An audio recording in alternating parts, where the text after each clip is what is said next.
Steve, what happened to make you decide to just go straight? Oh my God, that was like almost not even my choice. I had an intervention like that was in Johnny Knoxville. Yeah. Put it all together, and it wasn't the kind of like on TV when you watch an intervention, they ask, "Are you willing to accept help?" You know, like will you go to treatment? Right. For me, they weren't asking. You know, they were telling me. They said, we're taking you to the hospital. I got the 5150. It was my first time in the psych ward and not the time when I was with you. I had 2 psych wards. And so... Can you explain what's 5150? 5150... Crazy motherfucker. You're crazy. 5150 means that there's like... prove. If they can prove that you are... a threat to yourself or others.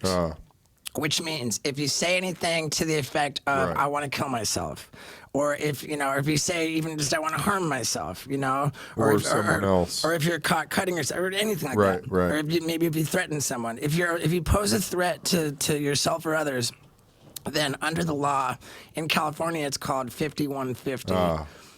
This happened to Britney Spears. Heather Locklear just had a couple of them.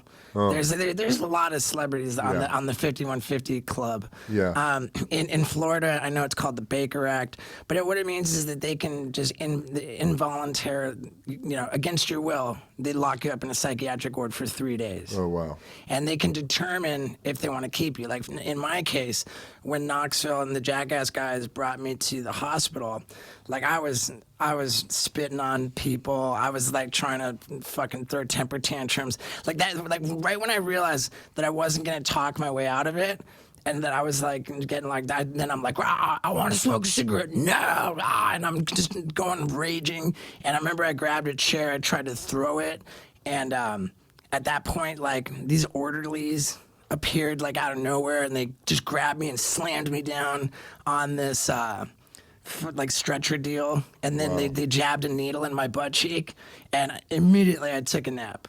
Wow. Whatever they had in that needle it was powerful as fuck because Wow. and it went in my butt, and like I've been researching like tranquilizer darts, and they told me that it would take 20 to 30 minutes. Dude, they put something in my ass that out.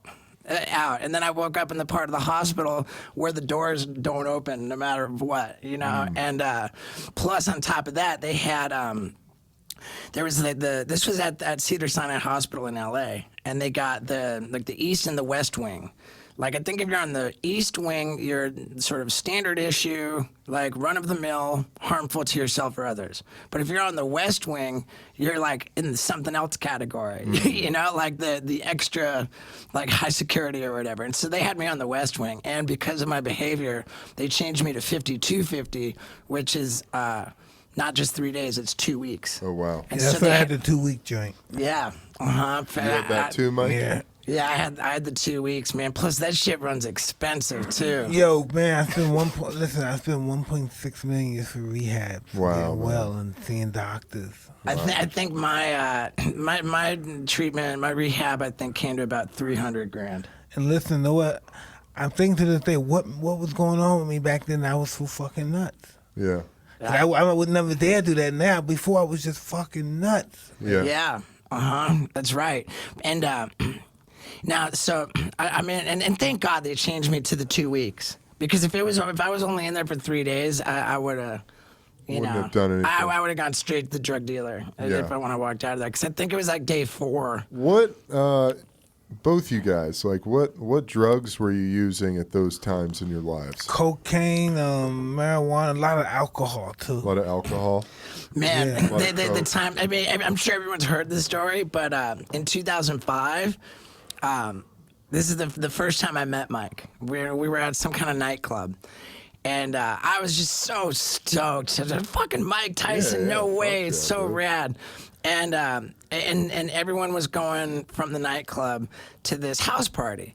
And so I found out where it was, and I was like, I wasn't invited, but I'm just like, fuck it, I'm just gonna show up, and I was by myself, and I just like whatever. I took a taxi to show up at this random house, and I'm not invited, and I'm like, I want to party here, and so I like ring the doorbell or whatever. I bang on the door, and the door opens up, and it's fucking Mike himself who opened up the door, right? That's such a movie, dude. Mike opens up the door, and I'm like, no way, I don't know anybody here, I don't even know Mike, but I said, hey man, is it cool if I come in? And Mike, like, it was like he threw a punch, like it was like he threw a punch like past me, like over my shoulder, and like threw it like next to me, past me, and hooked it, and then pulled you by the shoulder. Yeah, well, no, by the like clocked me in the back of my head, not knocking me into the house.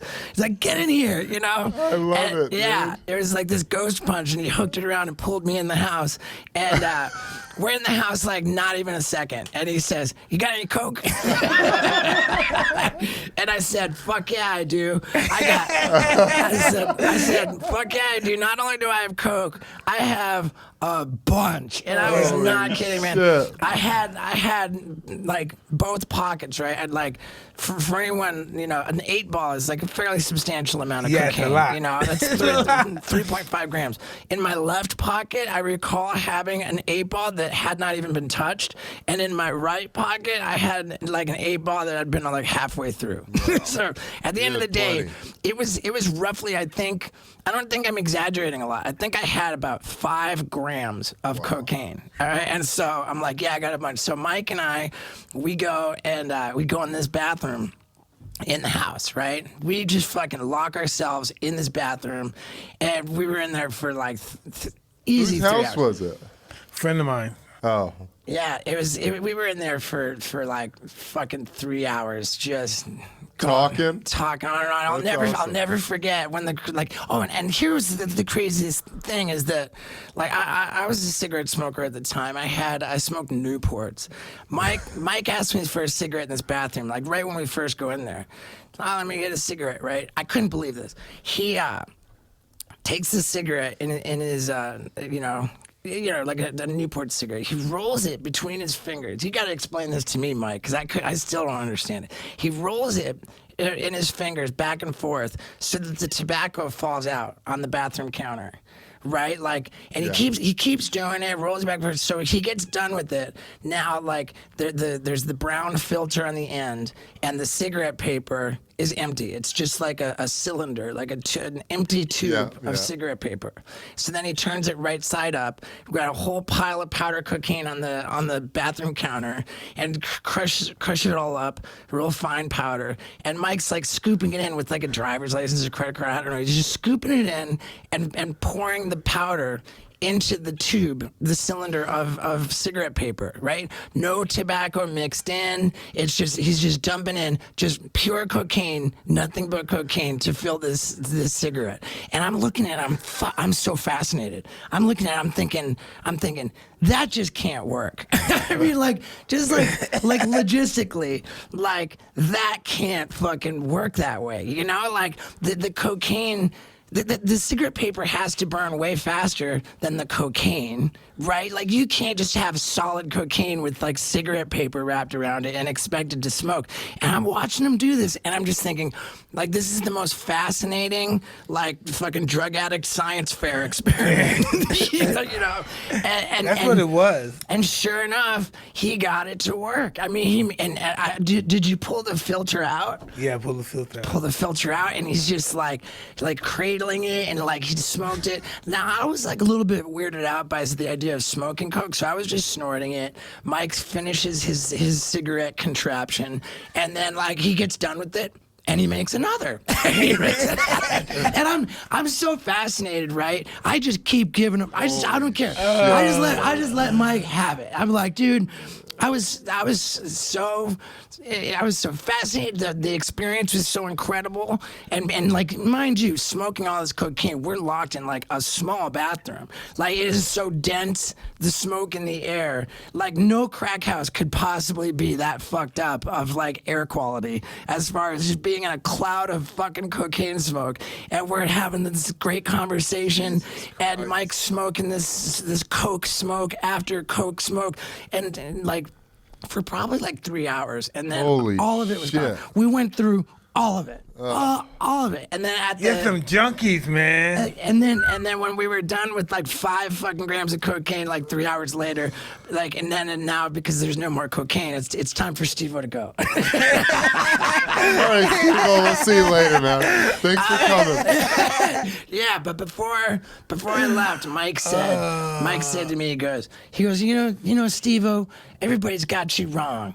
You're a really smart guy.